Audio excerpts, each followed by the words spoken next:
When Napoleon lay at Bologna for a year with his flat-bottomed boats and his grand army, he was told by someone, "There are bitter weeds in England." There are certainly a great many more of them since the British Expeditionary Force returned. So I have, myself, full confidence that if all do their duty, if nothing is neglected, and if the best arrangements are made as they are being made, we shall prove ourselves once more able to defend our island home, to ride out the storm of war, and to outlive the menace of tyranny, if necessary, for years, if necessary, alone. At any rate, that is what we are going to try to do. That is the resolve of His Majesty's government, every man of them. That is the will of Parliament and the nation. The British Empire and the French Republic, linked together in their cause and in their need, will defend to the death their native soil, aiding each other like good comrades to the utmost of their strength. Even though large tracts of Europe and many old and famous states have fallen, or may fall, into the grip of the Gestapo and all the odious apparatus of Nazi rule, we shall not flag or fail. We shall go on to the end. We shall fight in France. We shall fight on the seas and oceans. We shall fight with growing confidence and growing strength in the air. We shall defend our island, whatever the cost may be. We shall fight on the beaches. We shall fight on the landing grounds. We shall fight in the fields and in the streets. We shall fight in the hills. We shall never surrender. And even if, which I do not for a moment believe, this island, or a large part of it, were subjugated and starving, then our empire beyond is armed and guarded by the British fleet, will carry on the struggle until, in God's good time, the new world with all its power and might steps forth to the rescue and the liberation of the old.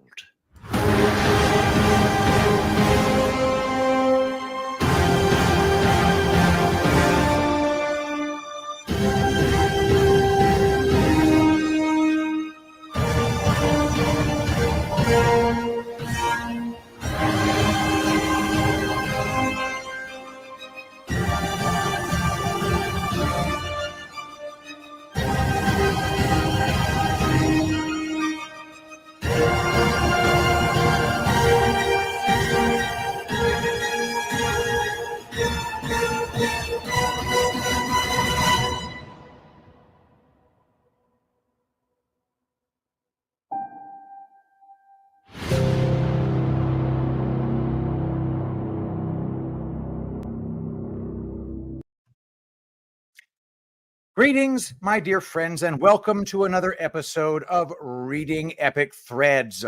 I'm your host, Patrick Gunnels, joining you from Houston, Texas, this July 18th, 2024 at 10:57 a.m. Central Daylight Time. I bring to you a piece from Brian Cates and a piece from Seth Keshel. But first, let's play a quick video from this dude, Bongino. Yeah, there we go. Check it out. Another piece of information I got this morning. The slope story is total bullshit. The dispute again happened earlier in the week about posting. But the slope of the roof, which was slight, I believe it was about 7 or 8 degrees, did in fact impede the line of sight from a couple of the sniper teams. I could not get a good look at this guy. Again, I don't make excuses for folks, okay? I'm directly calling for Kim Cheadle to resign and others, by the way. But apparently the slope of the roof impeded the line of sight, which led to this 11-second or so delay from when the shooter took his shot and the CS team took the shot and took out the shooter. I also got some details. This is insane when I think about this. Apparently the CS team, a lot of misinformation out there, the counter sniper team that took out the shooter was a Secret Service team. The shot, ladies and gentlemen, what I was told this morning was one of the most difficult shots that any CS team has taken in a long time. They had obviously seconds to respond. They shouldn't have had to take this shot. I mean, that was a failure in advance. However, the shot, from what I heard, there was about a 9-inch window they had to shoot in from about 400 yards, and there was a tree in the way. And they still got the shot off. So that part, it's interesting. That, I don't think the details of that have been disclosed. Okay. Chris Paul posted that. Wanted to get that out there. That sounds like horseshit to me. But what can you say? I might be wrong. Happens all the time. My dear friends, we are receiving such amazing reviews for the Zeolite Extra Spray. Make sure to get yours today. It's the best stuff out there. It binds to toxins and allows them to pass harmlessly from your system. You have no idea how much poison you have accumulated in your tissues over the course of your life living in this toxic world. Fix it all right now. 25 sprays a day is what I get. Zeolite Extra Spray. I'm dreaming vividly. I remember my dreams for the first time in decades. It passes the blood-brain barrier. I feel amazing, and I haven't been sick at all since I started using it. I'm hearing testimonies that people's phlegm is being bound to and disappearing. I just received from Andrew Mound. This might be too much information, but here we go. Poops at levels never seen before. I've been using Zeolite for a few weeks, and I've been making twice daily poops that would win a 4-H Club award. Nobody wants to talk about elimination, but it's important. As someone who has tried things like colonics, fasting, and herbal cleanses, I see this as significant. Amazing stuff. Also contains humic and fulvic acids. Go to epicminerals.net. Use promo code Shapiro to pry 10% from my grasping hands. All right, our first piece is from Seth Keshel from skeshel.substack.com. Trump didn't bring division. Division brought him. Topic, perspective by Captain Seth Keshel. This was written July 14th. Not even 24 hours have elapsed since President Trump survived a gunman's, or maybe 2 or 3 even, can't rule out 4 or 5, attempt on his life in Butler County, Pennsylvania. But a political blowhard that won't flush, Joe Walsh, can't keep his Trump hate under wraps long enough for anyone to figure out just what the hell is going on. Joe Walsh on Twitter, quote, "I have zero problem with you sharing your endorsement publicly. I just want you to be honest. By endorsing Trump, you're endorsing the only president in the history of this country who lost an election and refused to concede or participate in the peaceful transfer of power. You now own that. You're endorsing a candidate who tried to overthrow an American election. You now own that. You're endorsing a candidate who purposely obstructed the retrieval of classified documents. You now own that. You're endorsing a candidate who lies as he breathes. You now own that. You're endorsing a candidate who has spread hate and division in this country these past 8 years more than anyone else has. You now own that." I could go on. It is your right to endorse Trump, but you cannot be dishonest about who you have endorsed. End quote. Walsh, who was one of many weak Republicans elected in a midterm wave in 2010, and who also ran an ill-fated campaign against Trump in 2020 for president, is blaming hate and division on President Trump. In other words, justifying the actions of the shooter or shooters in seeking to extinguish Walsh's perceived source of hate and division in America. I am not yet 40 years old, but I've traveled a lot of miles, done a lot of analysis, taken the stage, eaten the crow, and watched as my future and my children's future have been compromised by the entitled few who exist for no other purpose than to hold down positions of political power for personal enrichment. I voted for every quisling Republican on the top of the ticket since I was old enough to vote, starting with George W. Bush in 2004, whom the press accused of being a war criminal. Accurate, but now lionizes John McCain, who was racist when he ran against a black man, but is also lionized in death, and Mitt Romney, who wanted the poor to starve to death in a ditch, but is now viewed as a graying voice of self-restraint and wisdom in the world of Potemkin statesmen. Yet I am the problem, and my political views and desires for the country to protect its borders, make trade and immigration work for our citizens, and to not fight endless wars that do nothing to protect our nation are the problem. My simple hope, that up until 5 years ago was basic common sense, that my daughters won't compete with men for sports championships or encounter them in the shower, constitutes bigotry as defined by the lying snakes in our mainstream media. This is bullshit of the highest order, and it is beyond time to start making the true guilty parties own their share in this national decline and complete collapse of the political process that has made it standard calculus to factor in potential assassinations to election forecasting. These are four complicit parties, as far as I am concerned, when it comes to the era of political violence in which we find ourselves mired. 1. Uniparty operatives and the president. Joe Biden is a puppet. This is a well-established fact, and the reason the senile, non-campaigning political retread was designated to benefit from the 2020 quasi-election is because he is the most compromised and owned by foreign nations, including but not limited to China. He is tagged in this point because he is the president of the United States, seated by count of fraudulently awarded electoral votes.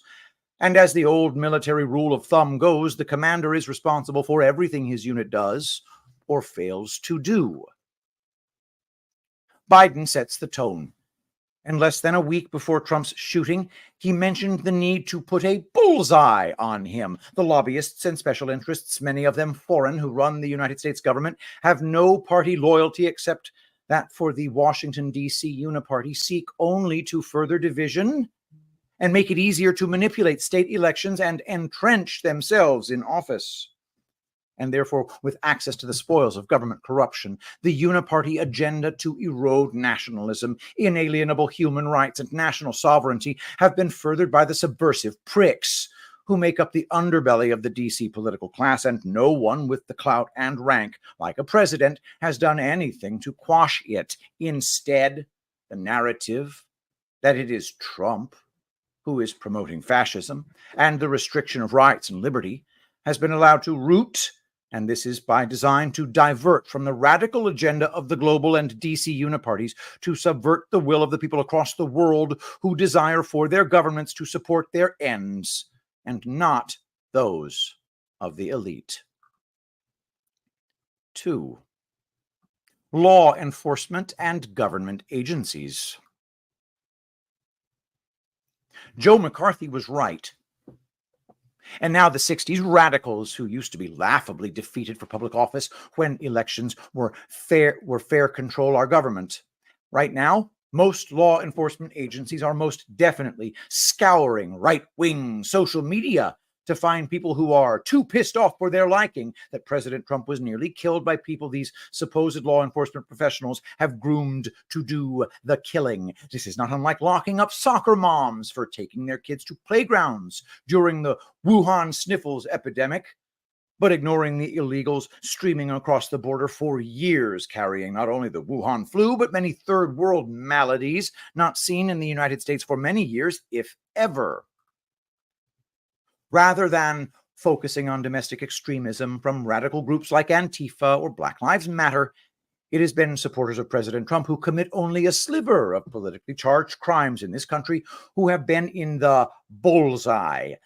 Ask the countless January 6th prisoners held without trial or bail, unconstitutional, for what mostly amount to misdemeanor charges once finally adjudicated. They own this albatross too, and that is independent of the boots on the ground botch in Butler County yesterday.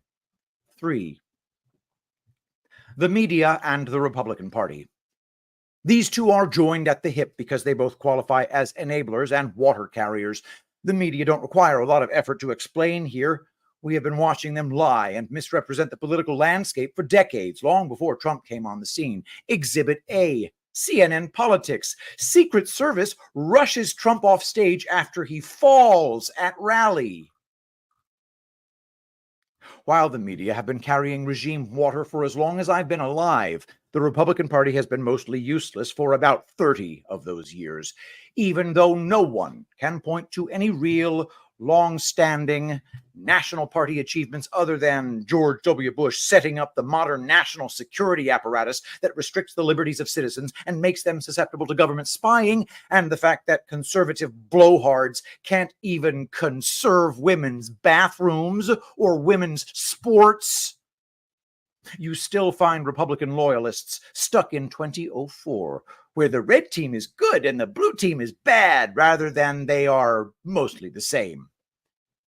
How about Arizona, when massive Republican state legislative or local majorities furthered mail-in balloting and did nothing to fix the border before allowing the urban corruption of 2 counties to make the state artificially purple and beyond repair? The state cranks out a lot of phonies with big mouths who raise gobs of money to fight for the issues we care about most and continue to fail. But when the rubber met the road years ago, with a chance to stop this toxic agenda, they did nothing but pose for tarmac photos. If Trump winds up picking J.D. Vance for his vice presidential nominee, it will be done after he surely knows Vance once referred to him as America's Hitler. I am suspicious of almost all primetime politicians or aspiring politicians, and understand views can and should be allowed to change. But Vance is another conservative academic who has aligned with people more focused on tone and on losing with dignity than he has been on solutions. Trey Gowdy, he of the famous congressional inquiries and Fox-approved talking points, is another in a long line of professional bureaucrats who couldn't lead a dog to a meat wagon and lead me to believe the entire leadership faction of the Republican Party is a controlled opposition front. They own part of this albatross. 4. The feminized, weak American church. In a previous chapter of my life, I lived near Houston, Texas, and attended a church in the suburbs that had excellent community groups and what seemed like solid biblical teaching. I started going there in 2015, and for about a year before Trump became the GOP standard bearer, there was little political talk. Once Trump emerged, the church revealed itself as a woke, emergent church that engaged in white guilt and criticized the membership for the fact that the congregation wasn't dark enough, as if we were wearing white hoods. On the way into the church building, the mother-in-law of the pastor was Beth Moore, who did all she could to get Hillary Clinton elected in 2016 and continues to carry water for the feckless social con faction of the GOP that has no issue with sending Americans to die for foreign nations, but does take issue with a tough-talking New Yorker who discards bedside manner and wants to throw illegals out of the country because they are actually the ones harming minority populations the most by committing them to impoverishment and the rule of cartels. The church should be marching in solidarity against the wicked scum who run our government and informing the woke, feminist, or race-obsessed in the congregation that their cultural differences are being used as fuel to distract from the destruction of the American experiment altogether. I suspect that many this morning will be out calling for unity and lowering the temperature, but I have no desire for unity with people who want to kill me. For you shit stirrers who will say this piece is calling for retaliation, I say I do not condone or encourage political violence of any sort. Conclusion.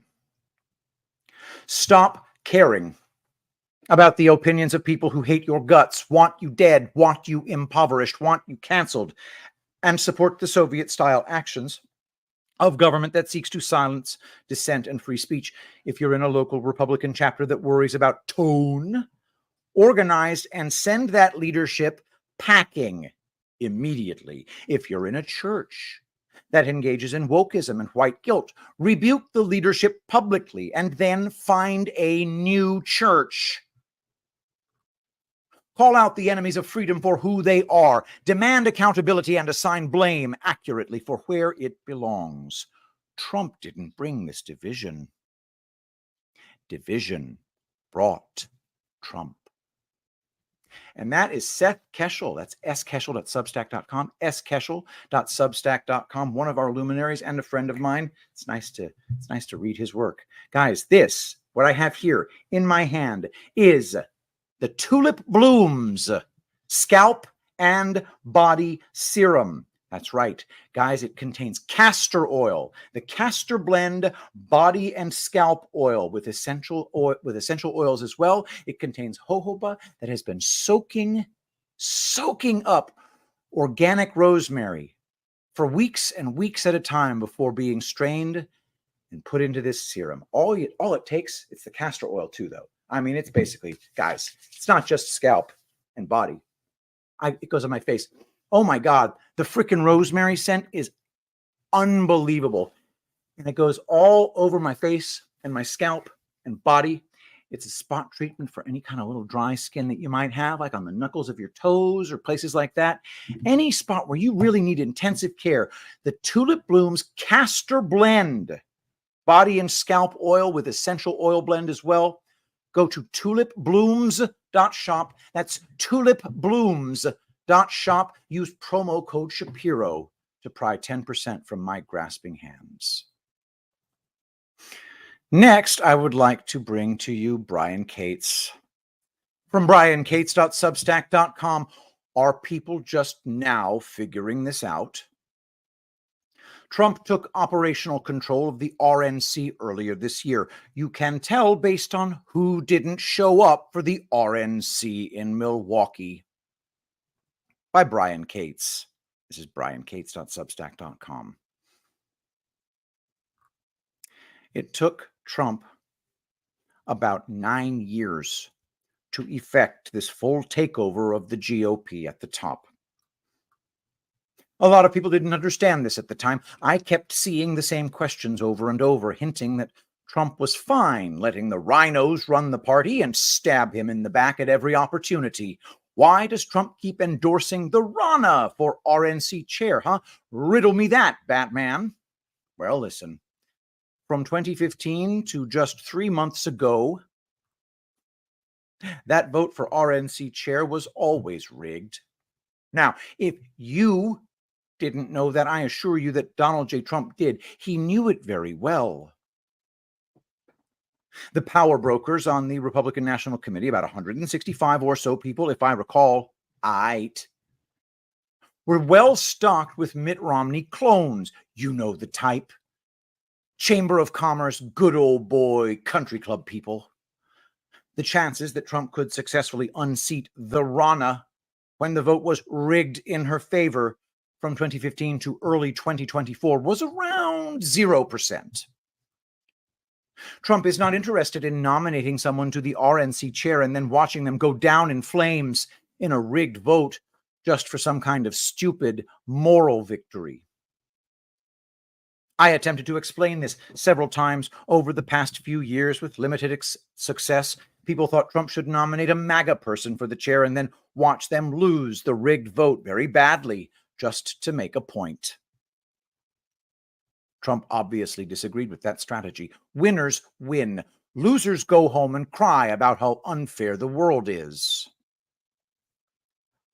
When the time was right and Trump had enough of his people in place who'd supplanted enough of the Mitt Romney clones and his nominated candidate, Michael Whatley, had an actual shot at beating the Rana's fat ass, Trump made his move.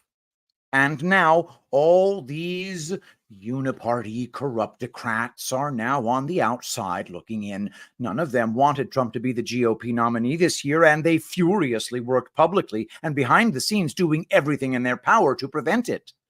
And they failed. They failed spectacularly. So, none of them are attending the RNC in Milwaukee to watch Trump take the nomination. Notable Republicans not attending the Republican National Convention: George W. Bush, Mike Pence, Mitt Romney, Liz Cheney, Paul Ryan. The sore losers row. That's right. None of these people who used to command immense power and influence within the party even bothered to show up for the Republican National Convention this year, including the Rana. And that's a beautiful thing. And that is the latest from Brian Cates. I think we can do more. We can totally do more. But before we do that, I want to tell every single person here, you guys got to go and get yourself a bottle of Rainfall. That's right. Rainfall.life. Check out that website. Now, if that doesn't work, it's because the domain name is kind of skeezy, but it's working for about 90% of you. So rainfall.life. Definitely check that out. But go to tulipblooms.shop. Tulipblooms.shop. That is my wife's brand new website. Guys, Rainfall was 6 months of product development in the making, and it's a revitalizing blend of cold-pressed virgin organic plant oils and beautiful, amazing aloe vera organic, straight from the aloe vera plant. Check it out today. Go to rainfall.life. You can also get it at epicminerals.net and get it at tulipblooms.shop. We're expanding, guys, but try rainfall.life. We're going to test that domain out and see how much traction it can get. And if rainfall.life doesn't resolve for you, well, make sure to email me at pgunnels@gmail.com. And I'll tell you how to get the product. But Rainfall, we've got about 20 bottles left at this point, and then we'll start making them again on Tuesday. There will be a short supply interruption, very short, but I thought I'd warn you about it. So go to tulipblooms.shop, rainfall.life, epicminerals.net. Always promo code Shapiro. Next. Back to Seth Keshel from skeshel.substack.com. Here is why the Democrat knives are out for Biden. Topic, perspective, Captain Seth Keshel. I wrote 2 weeks ago about the likelihood of Joe Biden or Kamala Harris being the Democrat presidential nominee and not Michelle Obama, Gretchen Whitmer, Gavin Newsom, or any other subversive who runs under the corrupt Democrat banner. In that article, my money stayed with Biden for a variety of factors, but my point was that if Biden were to drop, there is little rationale for anyone other than Harris to be the nominee. Main reasons include DEI queen of brown skin, gender, and left-wing insanity, sitting vice president, money, and oh yeah, money. Now, after briefly circling the wagons around Biden following his debate disaster, the long knives are out. After lunch yesterday, curiously, just about every major Democrat emulated Macho Man Randy Savage with one flying elbow after another, calling for Biden to drop out of the race for the good of the party. Even more curiously dripped out were reports suggesting Biden would consider dropping if presented with a good medical reason to do so, and then the immediate activation of the good old COVID excuse. Just how many vaccines does it take, Joe, to bail on an event in Nevada? We are closer, in my estimation, not only to Kamala Harris being the party nominee, but perhaps even the president than ever before. Predict It is showing Harris as the betting favorite over Biden as of this morning, July 18th, time of this article. A number that has swung drastically in just 5 days since President Trump's shooting. We will know almost certainly within the next week what is going to happen here, because if they don't do what they need to do soon, they will start risking electoral votes in all the disarray. So, what do we think happened behind the scenes yesterday? First and foremost, I haven't seen any major new polling since July 13th. That fateful day in Butler County, Pennsylvania. It usually takes at least 3 days to get a meaningful survey done after a significant national event. And after the debate, we were looking at Trump leading by as much as 6 points in a number of notoriously left-skewed national polls, and by similar numbers in more highly respected ones, with leads in all the decisive states. My best guess is that someone high up at the DNC broke the glass, pulled the fire alarm, and whipped out data that makes the electoral map look like this one. Republicans 345, Democrats 193. Joe, forget about Pennsylvania. We aren't even winning Minnesota, and now New Jersey and Colorado are within the margin of error. You've had a good run, but if you don't unass the White House, not only are we going to get Trump again, but we will also have Republican mega majorities to go with it, and we can't justify the same volume of cheating as last time. Since mid-June, I have been tracking Maricopa County's voter registration database. I am doing it primarily to keep an eye on the trends in registration, which party is making the gains, but also to watch for massive spikes that break from established norms, which looks to be the case for the 2020 cycle. Maricopa was Republican plus 3.9% in 2020, meaning there were 3.9% more registered Republicans than Democrats, with Republicans having 100,884 more active registrations than Democrats. When I started tracking this daily on June 15th, the GOP lead had expanded, already a good sign, to 157,539 for an index of Republican plus 6.57% in all but a few days. In which the roll was purged, the lead has inched upward. On June 20th, it sat at 158,377, and for a 3-week period to July 12th, the advantage grew by 1,682 net for the GOP.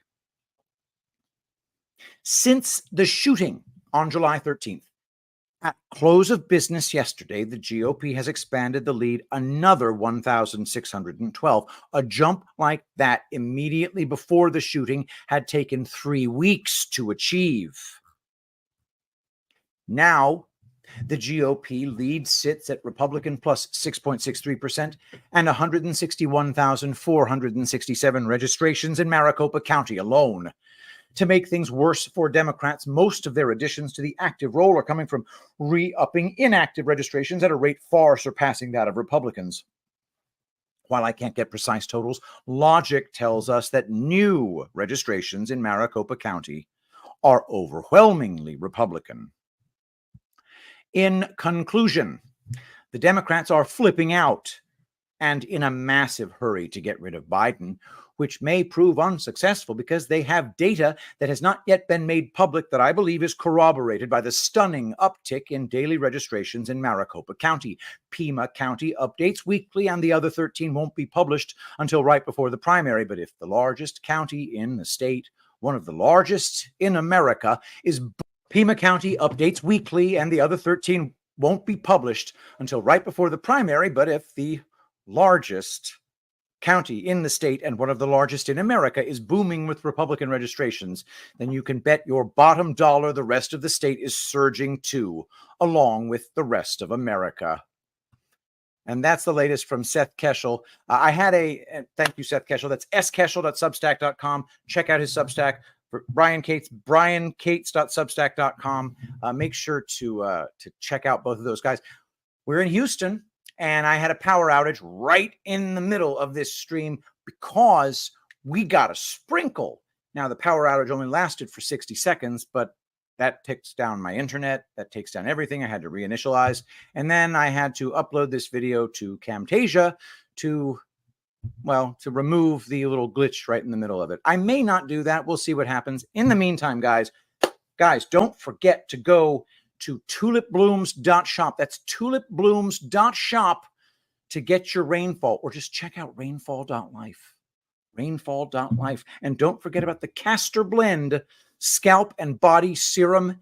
My wife makes it herself. She infuses jojoba oil with fresh rosemary and then mixes that with castor oil. It is a spot treatment for dryness that you wouldn't believe, and boy, does it smell good. Go to rainfall.life or tulipblooms.shop. Let us pray. Saint Michael the Archangel, defend us in battle. Be our protection against the wickedness and snares of the devil. May God rebuke him, we humbly pray, and do thou, O Prince of the heavenly host, by the power of God, cast into hell Satan and all evil spirits who prowl about the world seeking the ruin of souls. Amen. I love you all. Thank you so much for being here, and I will see you tomorrow.